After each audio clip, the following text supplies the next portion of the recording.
Oh, hello again. I'm Harold Mangum with Memory Technology Institute. We spoke before, me speaking to you actually.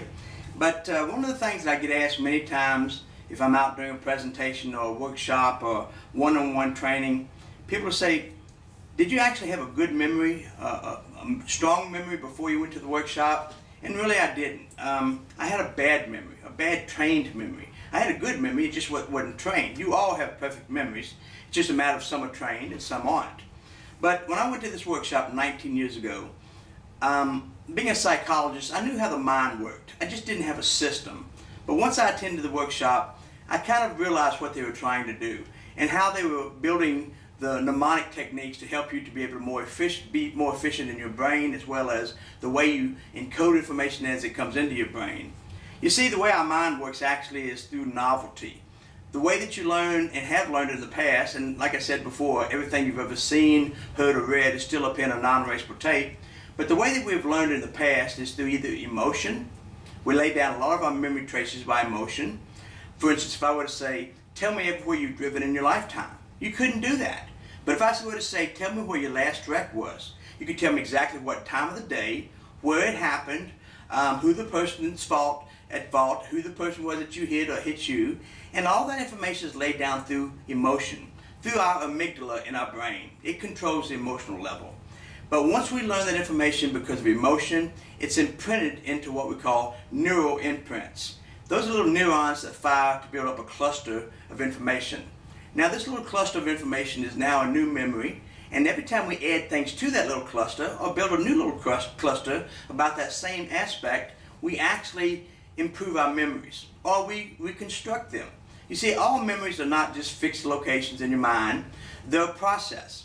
So if we add some emotion to the memory, or if we add something of a novel aspect of maybe a new characteristic, well, that first memory, our mind will never give us our memories back exactly the way that it was laid down, because we wouldn't know the difference between reality and dreaming. But it gives it a little bit of a different twist. But it pretty much gives you the way that it was laid down originally. And then when you add new little neuron clusters or activities of memory to that one original memory, then it builds more memories. And it kind of stacks on top of each other and stays there until whichever location it comes from, auditory recall, the visual cortex, if it came in through the sensation of touch or through the sensation of hearing or seeing, wherever the senses brought it in, that's where it's stored. And it has individual redundant storage locations, as I said before, so that your hippocampus, which is kind of our central processing unit of our brain, will go up to each of these areas within your neocortex of the brain and pull it down and put it together, give you that dream, and give it back to you. So what we need to do to make our minds more efficient is to make sure when we establish that dream, when we establish that memory, when we establish that original or reconstruct it from the original, we make it powerful. We add a lot of novelty, a lot of originality, as well as a lot of imagination, vivid visualization, things like that. Because see, our memories are built as clusters. Now what happens is we have something called a protein called kinase C, PKC.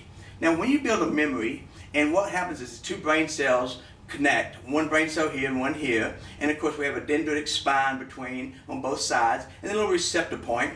Well, when that synapse fires in between those two receptors, it connects those two memory brain cells together. So now we have two brain cells that have memory together, connected, and we have a new memory trace.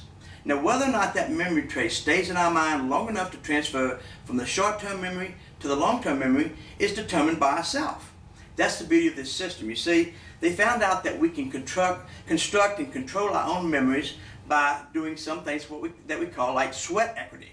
You know how it is when you read something, you read an article, and if you're like the way I used to be, I could read an article and 30 seconds after I finished, I couldn't remember what I read.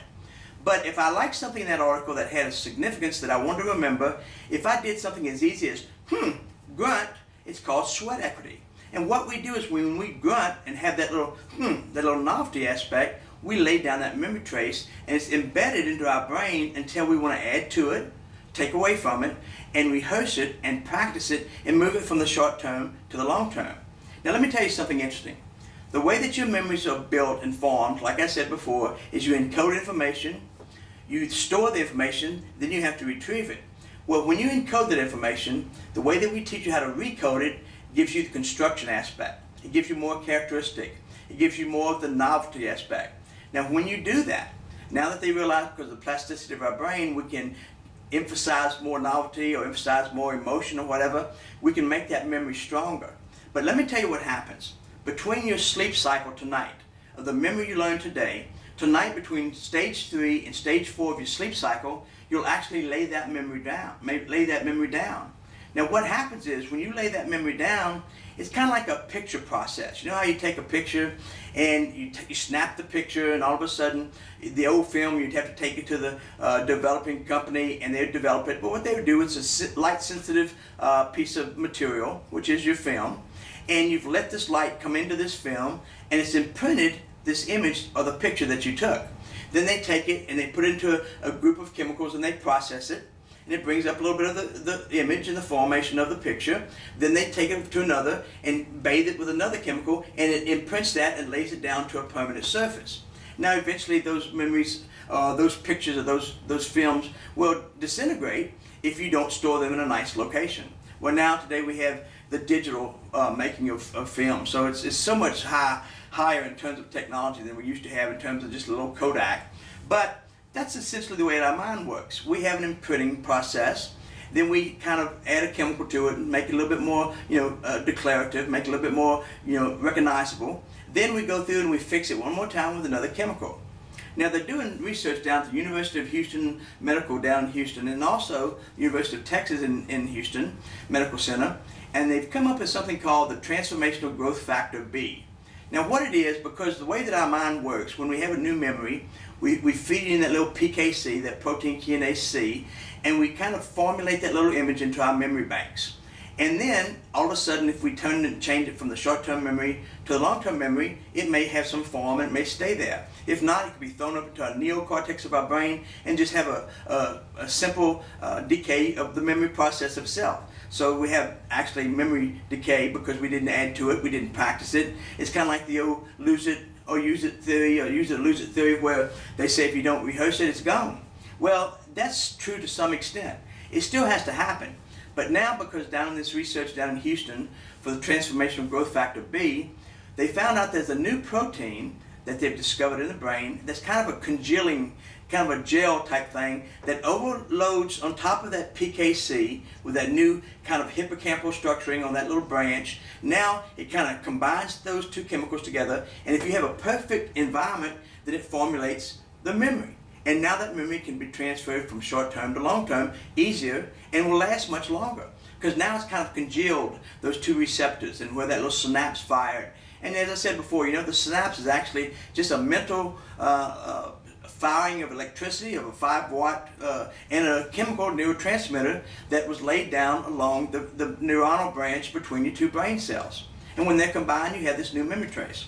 Well, this transformational growth factor G is that congealing aspect that kind of sits on top of the receptor like this, and where they have another receptor, and then that synapse is fired between the two of them, and when they come together, this congealing protein formulates all around this new little connection, and then your memory is solidified.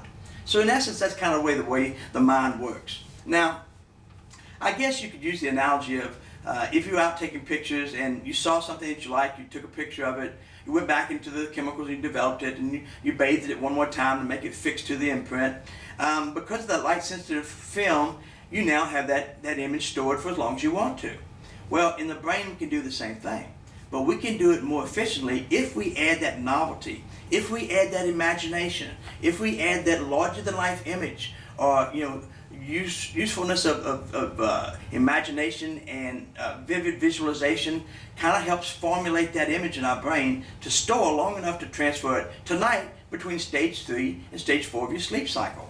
Now, in essence, what happens is when you see something, we have several types of memories.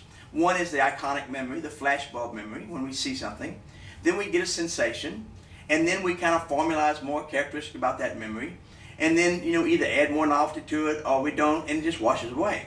But what happens now, when we see that image and we place it in our mind and it's laid down that night between stage 3 and stage 4 of your sleep cycle, actually it still continues to build over the next 2 years. And that's kind of what we call hippocampal structuring. You know, the hippocampus is like the CPU of the brain, kind of like the central processing unit of this laptop. So that hippocampus gives you that structuring aspect for the next 2 years. But then over the next 10 years, or 10 years total, or the next 8 years plus 2, actually you go through what we call consolidation. So you can add to these memories, you can think about this memory along the way and add more characteristics or take some away, and pretty soon after 10 years, it's consolidated. It's laid down, now you have a permanent memory that you can pull up when you want to bring it back up, if you do it the right way. See, in the past, before you used a system like the FPG, file, picture, glue, you couldn't have a way to bring it up as easily unless you rehearsed it a lot. Even so, through rote memorization, it still would have a tendency to be lost until you took the stress off of your brain. Remember I said in the earlier time, stress really kind of shuts you down. We have this wonderful thing called the adrenal gland in our brain. When we get stressed out, it produces something called cortisol, which is a stress hormone, and it kind of shuts you down. Well, once you learn how to formulate these images and put them into a location, that mental location like the file, you're actually doing something like a time sensitive, you're in the moment, okay? And when you're in the moment, you're receptive. And once you're receptive, you have the intention to learn, then it's going to be there. Then when you turn to a picture format, you actually, you kind of bring it to that formulation process, bring it to that imprinting. And we have something called norepinephrine in our brain. It kind of helps lay those imprints down. And then when we generate this new neuronal cluster through the glue and bond it, that's where it constructs the whole memory itself. And as I said before, they used to think that memories was a fixed location in your mind. It's kind of an enumerated, lifeless image that was laid down in a fixed position, and it would stay there till we had to recall it if we could get it back up the way that we needed to. But now it's a process. They realize that. So as we go through and we add all of these new things like the imagination, more of the vivid visualization, more of the novelty aspect, more of the emotional part of it, then we make it fix a little bit tighter. Then we tie it to a cue, and once we tie that memory to that cue, the cue pulls up the memory. So we can pull the memory up by the cue, or pull the memory up and come up with a cue. And that's what we do, is teach you how to be able to formulate that image in your mind, how to store it, how to retrieve it when you want to. See, the brain is really an efficient location to put anything. It can store so much information, much more than we could ever imagine. But the thing is, we have to learn how to multitask. We have to learn how to make our brains more efficient, because it's working pretty efficiently as it is right now. But if you knew how it worked, and you knew how to make it work more efficient, obviously the memories would be much more solid and be able to be retrieved much easier in the future. So next time we talk, we'll get into a little bit more of how the brain works at some of the different locations. But the important thing is, you can improve your memory. That's the one thing people always ask me. Well, can I really improve my memory, or is it kind of a lost cause? No. You can learn till the day you die. That's the beautiful thing about the plasticity research going on today. They're realizing that we don't just have to learn while we're young, but we can learn as we get older. We can have a much more quality of life because now we can learn till the day we die. We just have to learn how to make our brain work more efficiently. And that's what we can do in these series. We'll help you learn how to make your brain more efficient so that as you get older, you won't have to worry about that decline of cognitive essence that everyone's concerned about, or the onset of Alzheimer's, or some of the things that are happening today in our mental maladies of our life. But we'll help you throughout these series kind of get back to how to make your mind more efficient and utilize it a little bit more effectively in the future. I hope you've enjoyed this session today. Please come back in and study some more with us and learn how to be a little bit more effective and make your mind a little bit more mentally efficient throughout life.